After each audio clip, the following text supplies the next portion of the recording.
नमस्कार साथियों, मैं डॉक्टर उपेंद्र सिंह श्री श्री तत्वा में आप सभी लोगों का स्वागत करता हूं। आज का हमारा जो टॉपिक है रूमेटॉइड अर्थराइटिस, जिसको आम भाषा में गठिया बाय और आयुर्वेद में आम बात कहते हैं। आज इसी टॉपिक पर चर्चा करेंगे। रूमेटॉइड अर्थराइटिस एक ऑटोइम्यून रोग है जो शरीर के विभिन्न जोड़ों और उसके आसपास के ऊतकों टिश्यूज को नुकसान पहुंचाता है। यदि यह स्थिति बहुत लंबे समय तक रहती है तो जोड़ों में विकार और उसमें जुड़े अंगों में टेढ़ापन भी आ जाता है। जोड़ों पर सूजन होना, अकड़न होना, दर्द होना इसके सामान्य लक्षण हैं। आम वात दो शब्दों से मिलकर बनता है, जिसमें आम और वात। आम किसे कहते हैं? जठराग्नि के मंदाग्नि या दुर्बलता होने के कारण जो हम भोजन करते हैं उसका पाचन ठीक से नहीं होता, जो कच्चा रह जाता है। इसी एपक रस कच्चे को आम रस कहते हैं। यह रस वायु से प्रेरित होकर धमनियों के द्वारा सब शरीर में परिभ्रमण करते हुए संधियों में स्थान संचय करके आम वात रोग की उत्पत्ति करते हैं। आम का परिचय। यह रोग जिस स्थान पर होता है उस स्थान पर बिच्छू के टंक मारे जैसा दर्द होता है। यह शरीर की middle finger, wrist joint, elbow joint में होते हुए संपूर्ण शरीर की संधियों में जॉइंट में सूजन एवं दर्द उत्पन्न करता है। इसके होने के साथ साथ शरीर में भारीपन, बुखार, अपच, खाने का न पचना, अंगों में अकड़ाहट, दर्द आदि लक्षण होते रहते हैं, जिससे यह रोग काफ़ी लंबे टाइम तक बना रहता है। इस रोग के क्या क्या कारण हैं, जानने के लिए आगे चलते हैं। इसमें विरुद्ध आहार। अगर हम विरुद्ध आहार का सेवन करते हैं, वो शरीर में जाकर कुछ न कुछ रोग उत्पन्न जरूर करता रहता है। विरुद्ध आहार जैसे दूध, नमक, दूध और मछली दोनों एक साथ खाने से, ठंडा या गर्म बराबर मात्रा में घी और शहद एक साथ लेने से ये विरुद्ध आहार होता है। दूध और दही का एक साथ लेना, दही का रात में प्रयोग करना, जैसा आजकल के बहुत सारे आदमी रात को दही का प्रयोग करते हैं, जबकि आयुर्वेद ये कहता है कि रात को दही का प्रयोग बिल्कुल नहीं करना चाहिए। विरुद्ध चेष्टा, शरीर बल से अधिक कार्य करने से। जैसे शरीर में आजकल के जो बच्चे हैं वो जिम में जाते हैं, जिम में जाने के बाद वो एक दूसरे को देखते हुए ज़्यादा वेट उठाने की कोशिश करते हैं। ये विरुद्ध चेष्टा में आता है। अगर शरीर में उतनी ताकत नहीं है तो जितनी ताकत है उसी हिसाब से बल का प्रयोग करना चाहिए, ज़्यादा बल का प्रयोग नहीं करना चाहिए। मंदाग्नि होना, जो हमारी जठराग्नि होती है वो मंद होती रहती है, जिसके कारण से जो हम खाना खाते हैं उसका पाचन सही तरीके से नहीं होता, उसमें आम बनता रहता है। इसलिए मंदाग्नि होने के कारण भी ये रोग हो जाता है। एक दूसरा चौथा नंबर है इसका आलस्य। कोई काम न करना, आलस्य भी हमारे शरीर में आम का उत्पत्ति करता है। पांचवा हो गया स्निग्ध भोजन करने के बाद व्यायाम करना। आजकल के तली हुई चीज़ें खाने के बाद हम जिम करने चले जाते हैं या कोई एक्सरसाइज करने के लिए चले जाते हैं, उससे भी हमारा जो भोजन है वो सही तरीके से पचता नहीं है, उसमें भी आम की उत्पत्ति हो जाती है। उड़द की दाल, दूध, दही और खीर का अधिक सेवन करना। अनूप और जलीय जीवों के मांस का सेवन करना, इससे भी आम बन जाता है। और एक सबसे जरूरी वो है, हम आजकल का दूषित पानी का सेवन बहुत ज़्यादा करते हैं, जिससे भी हमारा डाइजेशन सिस्टम सही तरीके से काम नहीं करता। जैसे हम भोजन करते हैं, भोजन करने के बाद में हम जल्दी पानी पीते हैं, जबकि वो हमारे शरीर के लिए काफ़ी नुकसान पहुंचाता है, क्योंकि ये डाइजेशन सिस्टम को स्लो कर देता है। जो हम खाना खाते हैं उसका पाचन सही तरीके से नहीं होता। इसलिए पानी को भी खाने से कम आधा घंटा पहले या खाने के आधे घंटे बाद लेना चाहिए। खाने के साथ में पानी का प्रयोग नहीं करना चाहिए। जैसे पुराने समय में लोग बहुत ज़्यादा घी और दूध खूब खाते थे, लेकिन वो उतनी ही मेहनत भी करते थे, जिससे उनकी जठराग्नि, भोजन पचाने की ऊर्जा बहुत बड़ी होती थी, जिससे उनके शरीर में आम नहीं बनता था। खराब पाचन तंत्र शरीर में आम विषैले तत्व बनने का कारण होता है, और वात की अधिकता इन विषैले पदार्थों को शरीर के विभिन्न भागों में पहुंचाती है, जिसके परिणाम स्वरूप जोड़ों पर जमा होकर यह आम वात बनता है। अब इसके सामान्य जो लक्षण होते हैं, शरीर में क्या क्या सामान्य लक्षण दिखाई देते हैं, इसमें दो तरह के सामान्य, एक तो सामान्य लक्षण होते हैं और एक अगली अवस्था में, जो इससे अगली की अवस्था होती है उसके लक्षण थोड़े अलग होते हैं। विभिन्न रोगों में दर्द होना, जैसे हमारे जॉइंट में पेन हो गया, एल्बो में पेन हो गया, शोल्डर में पेन हो गया, थाई में पेन हो गया, शरीर में अकड़ाहट पैदा हो जाती है, अरुचि, भोजन के करने की इच्छा ना होना, हमें भूख तो लग रही है लेकिन हम खाने की इच्छा बिल्कुल खत्म हो जाती है, प्यास ज़्यादा लगती है इसमें, आलस से काम करने की इच्छा ना होना, शरीर में भारीपन महसूस होना, बुखार, भोजन का अपच होना, अंगों में सूजन आना। तीव्र अवस्था के लक्षण, आम वात की जो तीव्र अवस्था होती है उसके अलग लक्षण होते हैं। आम वात की प्रबल अवस्था में सब रोगों से अधिक कष्ट साध्य होती है। इसमें हाथ पैर, सिर, hip joint, knee joint, elbow joint, shoulder, आपका एंकल जॉइंट में दर्द के साथ सूजन भी होती रहती है। इनके अतिरिक्त जिन जिन स्थान पर आम दोष पहुंचता है वहाँ पर बिच्छू के डंक मारने जैसा दर्द होता रहता है। इसमें अग्निमंद, लाला शराब, खाने की इच्छा न होना, शरीर में भारीपन, शरीर में दहाका होना,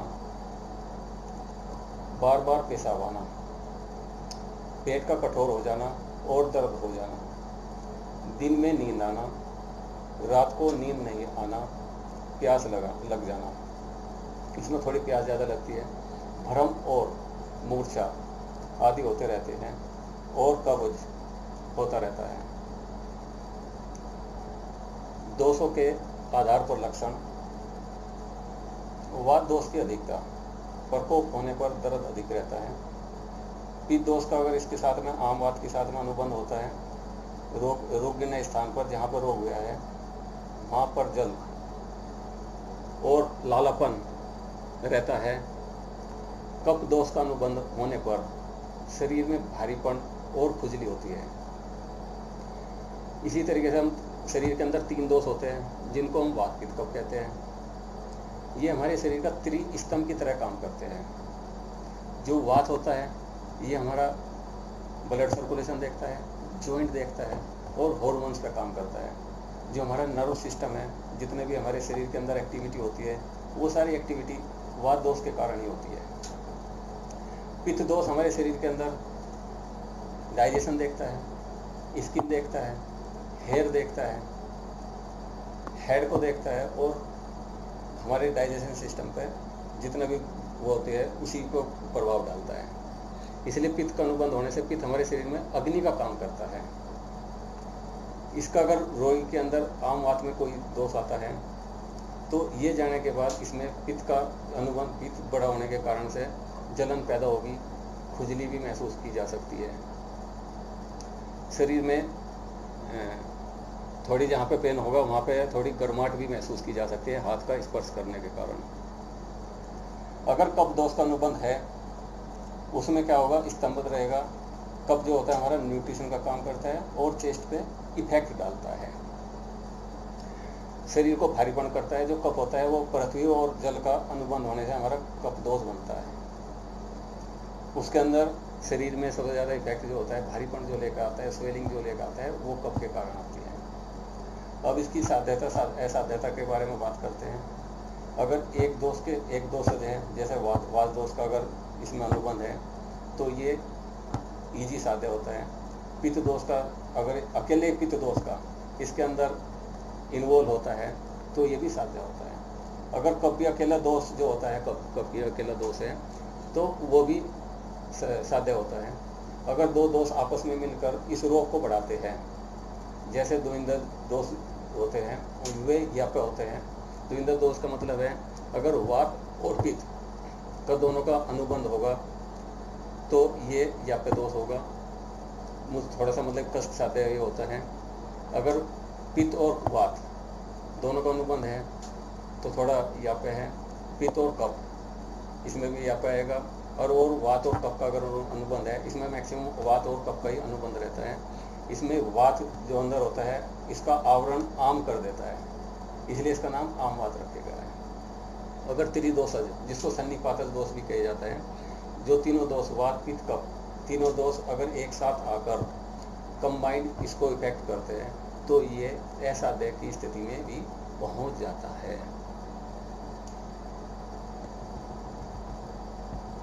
अब इसके वायु जितने समय तक आवृत रहती है, जैसे मैंने अभी कहा था आपको, इसमें वायु अंदर की तरफ रहती है, जो काम होता है वो उसको आवृत कर लेता है। जिस तरीके से वायु का ये सामान के चलो तो दूसरे हाथ से जैसे हमने इसको ढक लिया तो इसको ये आवृत कर देता है। जितने समय तक भी ये वायु इस आम के अंदर आवृत रहेगी, संधियों में उतनी ही विकृति होती रहेगी। अतः आवरण विच्छेद बहुत ही आवश्यक होता है। इसमें इस आवरण का हटाना बहुत जरूरी होता है। अगर हम इस आवरण को हटा देते हैं तो पेशेंट को दर्द में भी आराम उतना ही जल्दी मिल जाता है। क्योंकि वात आवृत है और आम इसका आवृत है, अतः आम की चिकित्सा करने से वायु की मुक्ति होती है और परिणाम स्वरूप दर्द में भी कमी आ जाती है।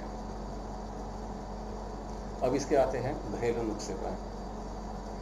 पिसी हुई पीपली, कोई भी, मैं एक चीज़ पहले कहना चाहता हूँ आपको, कोई भी घरेलू नुस्खा हो या कोई भी चिकित्सा हो या कोई भी ट्रीटमेंट हो, आप कोई भी ट्रीटमेंट ले रहे हो या घरेलू नुस्खे का प्रयोग कर रहे हो, आप किसी विशेषज्ञ डॉक्टर या हमारे नाड़ी चिकित्सक से कभी भी कांटेक्ट करके दवाई का प्रयोग करना। बिना किसी डॉक्टर के कोई भी दवाई या घरेलू नुस्खा प्रयोग मत करें। पिसी हुई पीपली, काली मिर्च और सौंठ को बराबर मात्रा में लेकर इसका पाउडर बना ले, इसको पीस ले। इसको पीसने के बाद 1 चम्मच सुबह 1 चम्मच शाम को गुनगुने पानी के साथ ले। दूसरा नंबर है पीपली की जड़, जिसको पीपली मूल कहते हैं, चौवे और सौंठ, सबको दो बड़े चम्मच टीस्पून लेके उसमें 4 लीटर पानी में 4 लीटर पानी में करके, जब वो 4 लीटर पानी अगर हमने लिया है तो उसका आधा लगभग 2 मीटर रह जाए तो उसको उबाल कर 2 लीटर रह जाए तो उसको उबाल कर रख ले। इसको छान कर जब भी प्यास लगे इसको बार बार पिए। इसमें एक रुख संवेदन करना पड़ता है। रुख संवेदन के लिए आप एक सूती कपड़ा लो, उस सूती कपड़े को 4 तय कर लो। इसमें आपको रेत की सूखी हुई सिकाई करनी पड़ती है, जिससे इसका आम का पाचन होता है।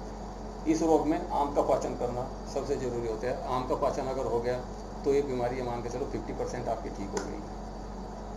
सूखी ही रेत की सिकाई करने के लिए इसमें आपको एक कपड़ा लेना होगा, उसकी 4 तय कर दो, उसमें रेत को तवे पे गर्म करो और उसको कपड़े में डाल के उसकी एक पोटली बना लो। जहाँ जहाँ पे पेन होता है, जहाँ जॉइंट में पेन है, उसकी इस पोटली से इस तरीके से इसकी सिकाई करें। अगर पौनी पे है तो उसकी ऐसे सिकाई करें, जिससे आम पिघल कर, पोटली गर्म करने के बाद वो आम यहाँ से पिघल कर वो कम हो जाएगा। उसके कम होने के बाद उसमें दर्द आम का वो हो गया, वात जो आवृत थी उसको वो फ्री होगी। फ्री होने के बाद वो दर्द शुल्क में आराम मिलता है। इसी तरीके से रोज सुबह उठकर सबसे पहले 2 लहसुन की कली, जो आप बड़े आसानी से ले सकते हो, ये लेना काफ़ी आसान है, तो उसको 2 कली ले और गुनगुने पानी से सुबह खाली पेट ले। इससे भी आपको वात का शमन हो जाएगा। वात का शमन हो जाएगा तो दर्द में काफ़ी आराम मिलेगा। सप्ताह में 1 या 2 बार सोने से पहले अरंडी कैस्टोल ऑयल का सेवन करें। यह भी आम विषैले तत्वों को हटाने और वात को संतुलित करने में मददगार है। अगर आप ये छोटे छोटे प्रयोग अगर घर पे भी करो तो इसमें आम की उत्पत्ति नहीं होगी। अगर आम की उत्पत्ति नहीं होगी तो आम बात भी नहीं होगा। तो इसलिए हमें सबसे पहले तो खान पीन पे इस पर सबसे पहले ध्यान रखना चाहिए। हमें इसमें विरुद्ध आहार का सेवन बिल्कुल भी नहीं करना चाहिए। मेथी, हल्दी और अदरक को बराबर मात्रा में पीस लें।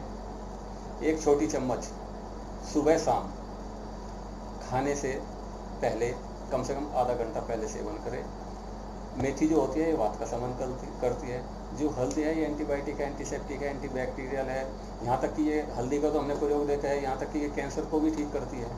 ये एंटी कैंसर में भी बहुत अच्छा काम करती है। अदरक से आम का पाचन हो जाएगा। आम का पाचन हो गया तो दर्द आपका कम हो जाएगा। वो जो मैं पहले आपको कहा था, ये कोई भी नुस्खा हो या कोई भी चिकित्सा हो, वो अपने डॉक्टर या हमारे श्री श्री तत्व के डॉक्टर, नारी चिकित्सक से बिना परामर्श के कोई भी आपको, चाहे ये घरेलू नुस्खा हो चाहे आपकी ये चिकित्सा का पाठ हो, कोई भी बिना उनकी सलाह के मत प्रयोग करें। अब इसके आयुर्वेदिक की चिकित्सा के बारे में बात करते हैं। आयुर्वेदिक की जो चिकित्सा है वो रोगी के, सबसे पहले आयुर्वेदिक में रोगी के बल के अनुसार सबसे पहले उसका दीपन, पाचन, लंघन और संवेदन करना चाहिए। दीपन पाचन के लिए हम सबसे पहले तो हम इसमें आपकी चित्रकारी गुटिका है, अग्नितुंडी बटी है, इनका प्रयोग कर सकते हैं।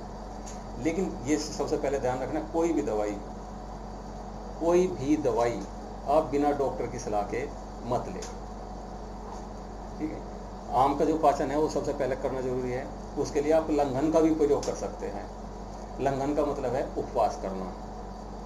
अगर आप 3 से 4 दिन का उपवास भी करेंगे, लेकिन उसमें आपको पीपली मूल, चौवे, सौंठ, चित्रक आदि का प्रयोग करना पड़ेगा, जिससे आम का पाचन अच्छे से हो जाएगा।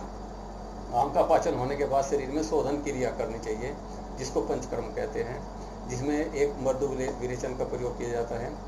सेंधावादी तेल, अनुवासन वस्ती, सेंधावादी तेल का प्रयोग अनुवासन वस्ती के लिए करना पड़ेगा, तथा आम का निग्रह करने के लिए शोधन वस्ती का प्रयोग किया जाता है। अब आते हैं इनके चूर्ण के लिए। चूर्ण में आप अजमोदादी चूर्ण या हिंगवास्टिक चूर्ण का प्रयोग कर सकते हैं। हिंगवास्टिक चूर्ण जो होता है वो वात का शमन करेगा। वात के लिए हिंगवास्टिक चूर्ण का प्रयोग बहुत अच्छा होता है। अजमोदादी चूर्ण आपका आम का पाचन करेगा। जब आम का पाचन हो जाएगा तो आपको इसमें आम के लिए काफ़ी अच्छा ट्रीटमेंट महसूस होगा। आगे आती है आपकी इसमें वटी के बारे में। इसमें अग्नितुंडी वटी, आपकी आम वातारी, हमारी श्री श्री तत्व की आती है संधि मित्र। संधि मित्र भी हमारे जॉइंट के लिए बड़ा अच्छा काम करती है। संधि का मतलब जॉइंट है और मित्र का फ्रेंड होता है। जो जॉइंट के लिए फ्रेंड का काम करेगा वो संधि मित्र है, इसलिए संधि मित्र बड़ी अच्छी काम करती है। इसके अंदर हमारी चित्रकारी गुटिका है, ये आप मैं पहले भी कहा था, ये आम का पाचन कर रही है। गुग्गुल में हम इसमें सिंहनाथ गुग्गुल, कैशोर गुग्गुल, त्रियोदशांग गुग्गुल, योगराज गुग्गुल और महायोगराज गुग्गुल का भी प्रयोग किया जा सकता है। सिंहनाथ गुग्गुल ये स्नेह विरेचन होता है, इसमें स्नेह होता है, स्नेह की वजह से ये आम का पाचन करता है और इसके दोष भी शरीर से बाहर निकाल देते हैं। अब आते हैं रस और रसायन चिकित्सा। रस और रसायन चिकित्सा में हम इसमें वातगजन कुश रस, समीर पन्नग रस, मल सिंदूर आदि का प्रयोग किया जा सकता है। लेकिन ये कोई भी आपका रस या कोई भी मेडिसिन अगर आप प्रयोग करते हो बिना डॉक्टर की सलाह पर इनका प्रयोग बिल्कुल मत करें। इसलिए मैं इसको बार बार कह रहा हूँ, कोई भी आपको सलाह लेनी है तो बिना डॉक्टर के कोई भी दवाई का प्रयोग या कोई भी घरेलू नुस्खे का प्रयोग नहीं करना चाहिए। अब इसके आशा वरिष्ठ के बारे में बात करते हैं। इसमें आशा वरिष्ठ कौन कौन सा काम करता है। जो आशव है इसमें पूर्णनावासव बहुत अच्छा काम करेगा। पूर्णनावा का मतलब होता है आपके शरीर को पुनर्नवा कर देना, दोबारा से नया कर देना। तो ये स्वेलिंग को कम करेगा, आपके लीवर को, मेटाबॉलिज्म को ठीक करेगा। ठीक है। दूसरा भी इसमें अमृतारिष्ट, जो आपका अमृतारिष्ट है, अमृता को गिलोय बोलते हैं। जो गिलोय होता है इम्यूनिटी सिस्टम को मजबूत करता है और आपके जो लक्षण है, जो जैसे इसमें फीवर आता है उसमें भी काम करता है। आप इसमें अश्वगंधा, शतावरी, सौंठ, जो ये सिंगल ड्रग है, इनका भी आप प्रयोग कर सकते हो। अब इसके पथ्य और अपथ्य के बारे में बात करेंगे। मतलब हमें इसमें क्या खाना चाहिए, क्या नहीं खाना चाहिए। शरीर में इनका भी काफ़ी प्रभाव पड़ता है। हमारा खाना पीना ही शरीर के आधे रोगों को ठीक कर देता है। इसलिए हमें खाने पीने पे भी बहुत ध्यान रखना चाहिए। हमें दिनचर्या, रात्रिचर्या और ऋतुचर्या का प्रयोग करना चाहिए। जब भी कहते हैं कि आयुर्वेद में आपको नाड़ी परीक्षा, अगर स्वस्थ आदमी है उसको नाड़ी परीक्षा हर 2 महीने के बाद कराना चाहिए, क्योंकि जो हमारी ऋतु है वो हर 2 महीने के बाद चेंज होती रहती है। हमारे पूरे साल में 6 ऋतु होती है, वसंत ऋतु, ग्रीष्म ऋतु, वर्षा ऋतु, हेमंत, शिशिर और शरद ऋतु। इनमें हर 2 महीने के बाद हमारी नाड़ी चेंज होती रहती है, हमारे दोष चेंज होते रहते हैं। हमें नाड़ी के आधार पर और दोष के आधार पर चिकित्सा करनी चाहिए। जब इनको, इसलिए अगर रोगी है कोई तो उनको अपने डॉक्टर के आधार पर, अगर डॉक्टर कहे उनको 20 दिन के बाद नाड़ी परीक्षा कराओ, अगर डॉक्टर कहता है 1 महीने के बाद नाड़ी चिकित्सा कराओ, अगर डॉक्टर कहता है आपको 2 महीने के बाद फॉलो करो, तो आपको वो फॉलो करना चाहिए। क्योंकि आपको इन चीज़ों का पहले ही पता चल जाएगा, हाँ जी मेरे शरीर के अंदर आम तो नहीं बन रहा है, मेरे शरीर के अंदर कोई बात तो नहीं बढ़ा हुआ है, मेरे शरीर के अंदर पित्त तो नहीं बढ़ा हुआ है, मेरे शरीर के अंदर कफ तो नहीं बढ़ा हुआ है। तो आपको इनको पहले ही पता चल जाएगा। इसलिए आप हर 2 महीने के बाद कम से कम नाड़ी चेक जरूर कराए। अब इसके पथ्य अपथ्य के बारे में बात करते हैं। जो पथ्य है इसमें मतलब आपको क्या खाना चाहिए जो इस रोग में अच्छा काम करता है। जौ का इसमें प्रयोग करना चाहिए। जो होता है वो काफ़ी अच्छा होता है। वो इसमें जो होता है तो इसमें हमें रुक्ष चिकित्सा करनी पड़ती है, तो जो है वो रुक्ष में काम करेगा आपका।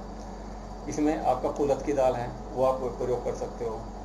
मूंग है, मूंग सबसे जल्दी से डाइजेशन होने वाली दाल है, इसलिए मूंग की दाल का आप प्रयोग कर सकते हो। पुराना चावल जिसको रक्तशाली चावल भी बोले जाता है, इसका प्रयोग कर सकते हो खाने में। सिगरू एक कितना अच्छा है। मोरिंगा, ये कई रोगों को काम करता है। सबसे ज़्यादा न्यूट्रिएंट्स हैं सिगरू के अंदर, ये सारा प्रूव भी हो चुके हैं। गौमूत्र का प्रयोग किया जा सकता है। गौमूत्र को आप 30 ml सुबह को 30 ml शाम को पानी मिलाकर ले सकते हैं। मधु, हनी का प्रयोग, हनी त्रिदोषात्मक होता है, लेकिन ये शरीर के अंदर कई रोगों को खत्म कर देता है। और सबसे अच्छी जो चिकित्सा है वो है उष्ण जल। इस रोग में सबसे अच्छा जो काम करता है वो उष्ण जल काम करता है। उष्ण जल अगर आप रोज पीते रहेंगे तो उसमें आम का पाचन आपका आसानी से हो जाएगा, और आम नहीं बनेगा तो आपको आम बात भी नहीं होगा। तीसरा वो होता है कटु और तिक्त रस का प्रयोग करना। कटु का मतलब है जो कटु होते हैं उसका रस 6 प्रकार का रस होता है। मधुर, अम्ल, लवण, कटु, तिक्त और कषाय। अगर हम इनका 6 रसों का सही तरीके से अपने खाने के अंदर प्रयोग करें तो हमारे शरीर के अंदर कोई भी बीमारी नहीं आएगी। हम यहाँ उल्टा करते हैं। हम जैसे आप दिल्ली NCR में या कहीं किसी शहर में आप रहते हो, आप किसी शादी ब्याह में जाओ, वहाँ पर आप देखोगे पहले आप लोग पहले खाना खाते हैं, खाना खाने के बाद सबसे लास्ट में मधुर का प्रयोग, रस का प्रयोग करते हैं, जो ये सबसे गलत है। मधुर रस का प्रयोग सबसे पहले स्टार्टिंग में करना चाहिए। मधुर रस का अगर हम स्टार्टिंग में प्रयोग करते हैं उससे हमारा डाइजेशन सिस्टम मजबूत होता है, उसमें हमें भूख खुलती है, इसलिए सबसे पहले मधुर रस का प्रयोग करना चाहिए। तो इसमें हमें कटु और तिक्त रस प्रधान द्रव्य का प्रयोग करना चाहिए। अजवाइन, जीरा, सौंठ ये आपके घर में रहती है, अगर आप इसका प्रयोग करोगे। सौंठ जो होता है ये आम का पाचन बड़े आसान से करता है। जीरा हम सब्जी में डालते ही हैं। काली मिर्च, अदरक, लहसुन, करेला आदि का प्रयोग हमें करने से इसमें आम नहीं बनेगा, इसका डाइजेशन सिस्टम आपका मजबूत रहेगा। इसका मेन जो चीज़ होती है, हमें अपना डाइजेशन सिस्टम जठराग्नि को मजबूत करना होता है। बथुआ, पलवल, पंचकोल सिद्ध जल जिसमें पीपली मूल, चौवे, सौंठ, इनका 5 का एक 4 लीटर पानी में उबाल के उसको जब वो आधा रह जाए उसको रख ठंडा करके छान के इसको लेना चाहिए जब भी प्यास लगे। इसको पंचकोल सिद्ध जल बोलते हैं। गर्म पानी का बार बार प्रयोग करना चाहिए। प्राणायाम, योग, ध्यान इनका भी प्रॉपर में योग प्रयोग करता रहना चाहिए। इसमें आसन का भी बहुत अच्छा प्रयोग करना चाहिए। और एक इसमें सबसे अच्छा चीज़ होती है सुदर्शन क्रिया। सुदर्शन क्रिया का इसमें बहुत अच्छा रोल है, क्योंकि प्राणवायु हमारी वायु में सबसे अच्छे प्रधान है। प्राणवायु हमारे शरीर को प्राण देती है, तो ये सुदर्शन क्रिया इसमें जरूर करनी चाहिए। अब इसमें अपथ्य है, हमें क्या नहीं करना चाहिए। हमें क्या चीज खाने नहीं चाहिए। काला चना, उड़द की दाल, राजमा, छोला, ये सारे गरिष्ठ भोजन में आते हैं, जो देर से पचते हैं, जो देर से पचते हैं। अगर जो भी खाना हम खाएंगे अगर वो देर से पचा तो उसमें आम की उत्पत्ति होगी, आम की उत्पत्ति होगी, उसमें वायु का अनुबंध होगा, वायु का अनुबंध हुआ तो आपके ज्वाइंट में जाकर ये स्थान संचय करेगा, स्थान संचय करेगा तो आपको दर्द होगा। इसलिए हमें इन चीज़ों से बचना चाहिए। दूध और मछली एक साथ नहीं लेना चाहिए क्योंकि ये विरुद्ध आहार है। फास्ट फूड, आजकल की जो जीवन शैली है वो बहुत फास्ट फूड पर चलती है। आजकल सबसे ज़्यादा पसंद किया जाता है बर्गर, पिज्ज़ा, चाउमीन, इस तरह की चीज़ों को ज़्यादा पसंद किया जाता है। यही हमारी अग्नि को मंद करते हैं क्योंकि ये देर में पचते हैं। अगर देर में पचेंगे तो आम बनेगा, आम बनेगा तो फिर वात का अनुबंध हो गया, आम वात बनेगा। तो इनसे बचना चाहिए। बार बार हमें भोजन नहीं करना चाहिए, जैसे बहुत से करते हैं 5 मिनट के बाद वो भोजन कर लिया, फिर 10 मिनट के बाद भोजन कर लिया, कुछ ना कुछ उनका मुंह चलता रहता है। इससे भी हमें बचना चाहिए, ये भी हमारी जठराग्नि को मंद करते हैं। नमकीन, मसालेदार भोजन, तेलिया भोजन का प्रयोग नहीं करना चाहिए। ठंडी पानी, दही, गुड़ आदि का प्रयोग नहीं करना चाहिए। आइसक्रीम, दिन में नहीं सोना चाहिए, रात को नहीं जागना चाहिए क्योंकि ये भी दिनचर्या का एक पार्ट है, विरुद्ध दिनचर्या होती है ये। तो दिन में नहीं सोना चाहिए, रात को जागना नहीं चाहिए, जिससे हमारी जठराग्नि बंद हो जाती है। ठंडी हवा में नहीं रहना चाहिए, एसी का ज़्यादा प्रयोग नहीं करना चाहिए। चिंता और शोक, इनका भी हमें सबसे कम प्रयोग करना चाहिए। टेंशन सबसे कम लेनी चाहिए, टेंशन होने से भी हमारी अग्नि पर प्रभाव पड़ता है। चलो अब देखते हैं, कुछ क्वेश्चन लेते हैं आपके।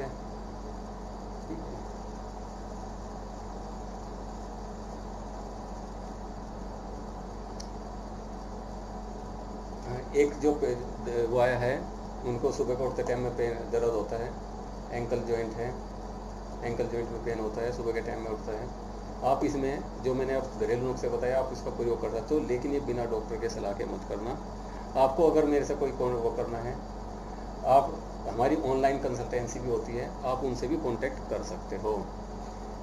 ठीक है, तो मैं आपका इसमें लिंक डाल दूंगा, कौन से फ़ोन पर आप कांटेक्ट करके हमारे आप अपॉइंटमेंट ले सकते हो। ऑनलाइन कंसल्टेंसी हमारे श्री श्री तत्वों में चल रही है, तो आप उनसे भी ले सकते हो।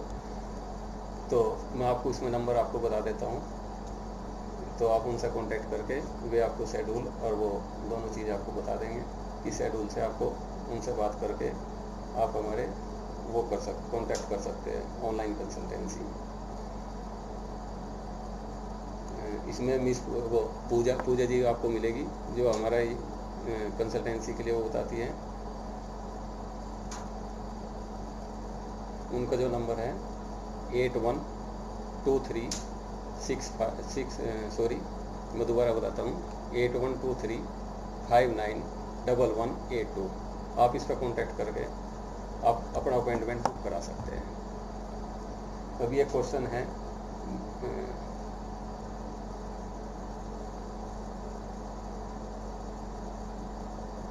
घुटने में बहुत दर्द होता है, इनकी एज 52 है, मनोज गुप्ता जी। इनकी मम्मी को घुटने में दर्द होता है और इनकी एज 52 है। इसमें आपको सबसे पहले तो ये चीज़ देखनी है, उनको घुटने में स्वेलिंग तो नहीं है। अगर स्वेलिंग है तो उसकी चिकित्सा थोड़ी दूसरी होगी, अगर स्वेलिंग नहीं है खाली दर्द है तो उसकी चिकित्सा दूसरी होगी। आप भी हमारे किसी भी डॉक्टर से या मेरे से भी आप कांटेक्ट कर सकते हो, मैंने आपको नंबर दिया है, उस नंबर पे आप अपॉइंटमेंट बुक करा सकते हैं।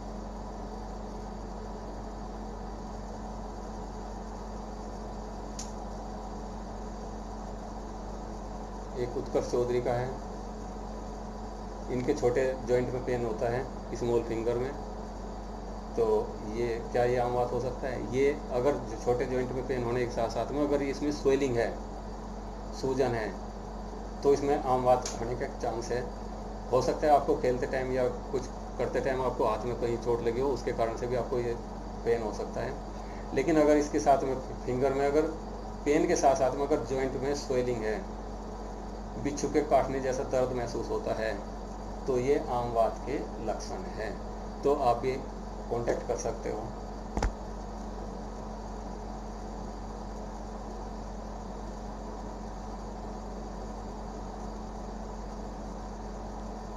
अच्छा, एक ये रेमेडी पूछी है, मैं इनको बता देता हूँ दोबारा से।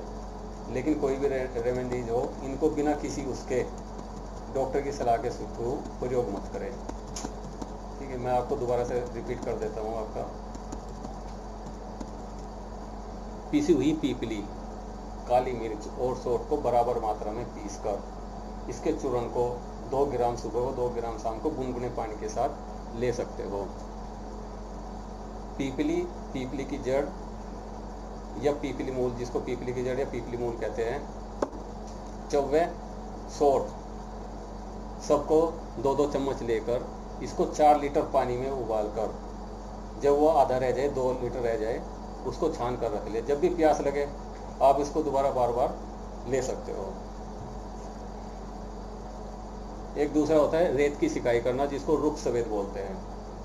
रुख सवेद करने से कपड़े की तह में करके रेत को गर्म करके उससे सिकाई करो, ये आपका रेमेडी होगी। चलो आगे आपको फिर कभी कोई भी टॉपिक होगा, फिर आगे मिलते हैं। आप सभी लोगों का मैं स्वागत करता हूँ। दोबारा से आपका सभी का धन्यवाद करता हूँ। नमस्कार।